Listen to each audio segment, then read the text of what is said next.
Assalamualaikum warahmatullahi wabarakatuh. Saya Hani Gunawan, tugas belajar dari Stasiun Meteorologi Kelas 1 Soekarno-Hatta. Hari ini saya akan mempresentasikan analisis dinamika atmosfer, kejadian hujan ekstrim dengan studi kasus banjir di Tangerang Selatan pada tanggal 7 November 2021. Pada tanggal 7 November 2021 terjadi cuaca ekstrim berupa hujan sangat lebat yang mengguyur wilayah kota Tangerang Selatan. Akibatnya Sungai Angke meluap dan membanjiri 3 kecamatan. Curah hujan terukur 117 mm per hari di Stasiun Klimatologi Tangerang Selatan, yang mana termasuk kategori sangat lebat menurut BMKG. Di slide ini saya juga menganalisis curah hujan di 3 kecamatan tersebut, di mana hujan intensitas tertinggi itu berada di Staklim, Tangerang Selatan dengan intensitas 117 mm per hari. Intensitas curah hujan yang sangat ekstrim di Staklim, Tangerang Selatan tercatat hanya terjadi dalam waktu 3 jam dengan akumulasi 115 mm.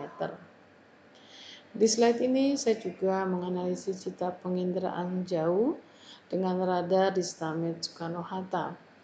Saya mengamati pada jam 13.00 sampai dengan 17.00 WIB, pertumbuhan awan konvektif terjadi di wilayah Jabodetabek.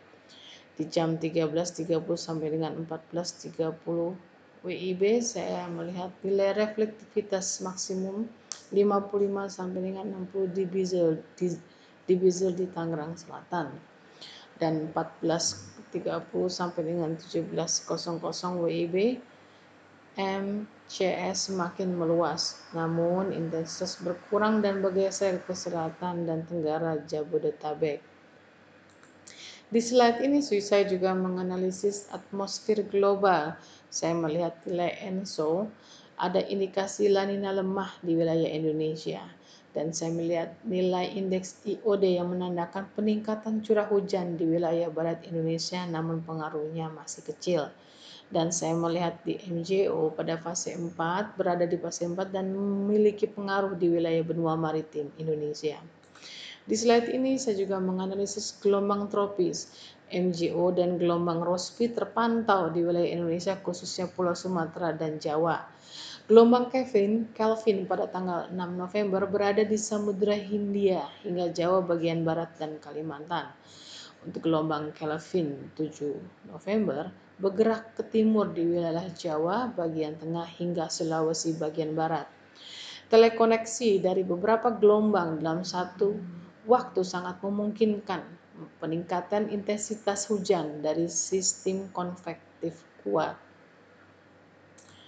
Di slide ini saya juga menganalisis atmosfer regional, di mana suhu muka laut kisar 29 sampai dengan 30,5 derajat Celcius dengan anomali SST 0,9 dan sampai dengan 1,5 derajat Celcius.